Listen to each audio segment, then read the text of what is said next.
کون ہیں جو بالکل بے خوف ہو کر زندگی گزارتے ہیں؟ وہ اللہ کے اولیاء کی جماعت ہے۔ الا ان اولیاء اللہ لا خوف علیہم، جو اللہ کے ولی ہیں۔ ولی کون ہوتا ہے؟ ولی کے کئی معنی ہیں، دوست کے بھی ہیں، مددگار کے بھی ہیں، غلام کے بھی ہیں، مولا کے بھی ہیں، آقا کے بھی ہیں۔ یہاں پر جو اللہ کے اولیاء کا معنی لیا جاتا ہے وہ اللہ کے دوست، اللہ کے محبوب۔ وجہ یہ ہے کہ جو پیدا ہوتے ہی دنیا میں اللہ اکبر کی آواز سن کر کے آیا ہو، جس کا مطلب یہ ہوتا ہے اللہ سب سے بڑا ہے۔ جب بھی ہمارے گھر بچہ پیدا ہوتا ہے، کسی بھی مسلمان گھر میں، اس کے کانوں میں سب سے پہلی جو آواز ہم دیتے ہیں وہ اذان کی، اللہ اکبر اللہ اکبر، اللہ سب سے بڑا ہے، اللہ سب سے بڑا ہے۔ اور مسلمان کی زندگی جب ختم ہونے کو آتی ہے، ہماری روح نکل جائے اور ہمیں کفن دے کر جنازہ لا کر امام کے سامنے رکھا جاتا ہے، امام پھر ہمارے جنازے پر سب سے پہلی تکبیر جو باندھتا ہے اللہ اکبر کہہ کر، اللہ سب سے بڑا ہے۔ مسلمان کی یہ زندگی اس بات کے بیچ میں ہے کہ آیا تھا دنیا میں اللہ اکبر کہتے ہوئے اور جا بھی رہا ہے دنیا سے تو اللہ اکبر کہتے ہوئے۔ جو اللہ کو سب سے بڑا مانتا ہو تو پھر دنیا کی کون سی ایسی طاقت ہے جو اسے خوف زدہ کر سکے، اسے کون سی طاقت ہے جو ڈرا سکے۔ لیکن بہت سارے ایسے ہیں کہ غفلت میں آ کر کے وہ کسی اور کو بڑا سمجھ لیتے ہیں، کبھی حالات کو بڑا سمجھتے ہیں، کبھی تخت و تاج کو بڑا سمجھ لیتے ہیں، کبھی طاقت و قوت کو، فوج کو، نظام کو، ان کا رعب اپنے سینے پر ڈال کر کے جینے لگ جاتے ہیں، جبکہ اللہ تعالیٰ فرماتا فلا تخشوہم واخشونی، ان سے مت ڈرو، مجھ سے ڈرو۔ اللہ کا خوف جس کے دل میں آ گیا، اللہ اس کو ہر خوف سے آزاد کرتا ہے، ہر خوف سے آزاد کرتا ہے۔ ہم ہندوستان کے جملہ مسلمان جتنے بھی ہیں، ایک مرد قلندر، مرد درویش، سیدی سرکار معین الدین حسن چشتی غریب نواز کے اس ہند میں رہتے ہیں۔ ظاہر سی بات ہے کہ ان کی سیرت ہم سب کے لیے ایک بہت بڑا مشعل راہ ہے، بہت بڑا نمونہ عمل ہے۔ آپ کو پتا ہے غریب نواز کو ہند الولی کہا جاتا ہے، وجہ یہ ہے کہ ولی کا ہندوستان ہے، یہ نہیں ہے کہ ہندوستان کا ولی، بلکہ یہ پورا ہند ہی ولی کا ہے۔ دربار غریب نواز سے ہندوستان کو جوڑا گیا ہے، سلطان الہند بھی کہا گیا، سلطان الاولیاء بھی کہا گیا۔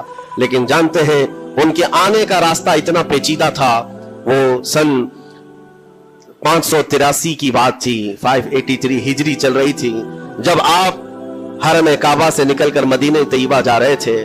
اس وقت آپ کی عمر تقریباً 45 سال کے آس پاس کی تھی، نہایت ہی عبادت گزار، تقوی شعار۔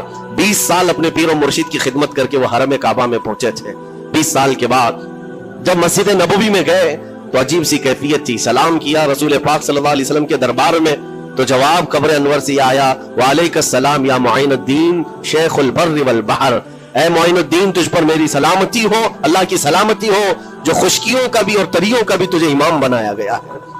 اور آواز یہ نبی کریم صلی اللہ تعالی علیہ وسلم کے دربار سے سننے والی آواز تھی۔ آپ گھبرائے تھے، تھوڑا سا سراسیمگی تھی، یہ ہندوستان کی طرف اشارہ کر کے میرے آقا صلی اللہ تعالی علیہ وسلم نے فرمایا تھا کہ تجھے ہند کی ولایت دی جاتی ہے۔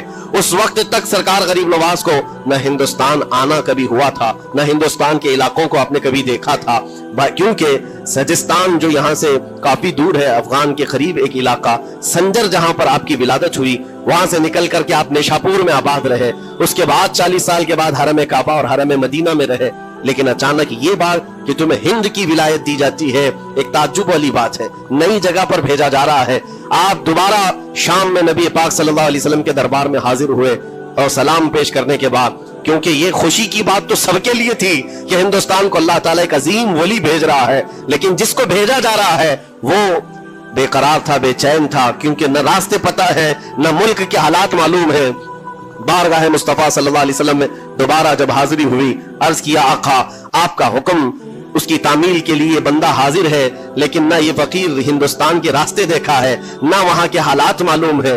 حضور پاک صلی اللہ تعالی علیہ وسلم کے دربار میں یہ اپنی بپتا سنا رہے تھے، داستان غم سنا رہے تھے، غنودگی طاری آ گئی، یعنی نیند سی کیفیت آ گئی، اور بارگاہ رسول صلی اللہ علیہ وسلم میں ایک دیوار پر ٹیک لگا کر جیسے ہی آپ کی آنکھیں بند ہوئی، رسول کریم صلی اللہ علیہ وسلم تشریف لائے اور اشارہ فرما کر پورے ہندوستان کے نقشے آپ کے سامنے کھول کر رکھ دیے، اور پھر غریب نواز کو یہ بتایا بھی کس جگہ سے تمہیں سفر کرنا ہے، کیسے تمہیں جانا ہے اور کہاں تمہارا مسکن ہوگا۔ سرکار غریب نواز فرماتے ہیں اس ایک خواب میں میں نے رسول کریم صلی اللہ تعالی علیہ وسلم کے ہاتھ میں اجمیر کے پہاڑ بھی دیکھ لیے، وہاں کے قلعے بھی دیکھ لیے تھے جو موجود تھے، اور اس کے بعد پھر किस बात का खौफ है, किस बात का डर है? जिन्होंने रास्ते बताए हैं वो हादी रसूल, वो हादी आलम है।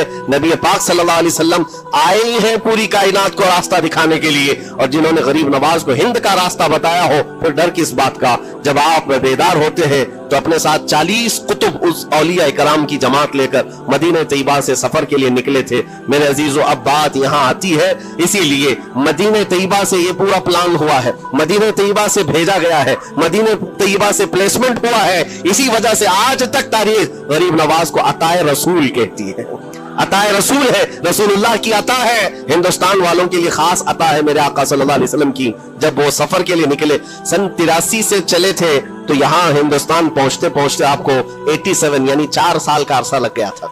4 साल के अरसे के बाद आप पहुंचे मेरे अजीजों। न प्लेनों का सफर, न जहाजों का सफर कि उड़ करके इधर से उधर आ गए, वो तो पैदल काफिला निकला था, दुर्वेशों का काफिला था, और वहां मदीना तैयबा से निकलकर बगदाद पहुंचे।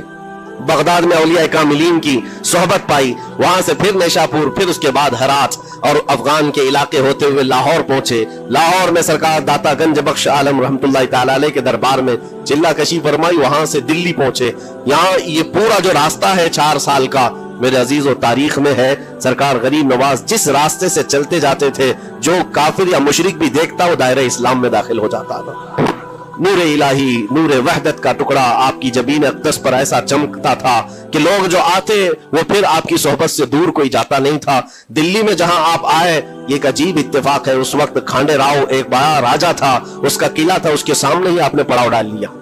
सरकार गरीब नवाज रज़ियल्लाहु तआला अन्हु की ये दास्तान, ये तारीख, वहां पर आपने अपना पड़ाव डाल लिया। और इन बुत परस्तों के लिए बड़ा पेचीदा मसला था कि एक दुर्वेश आया है।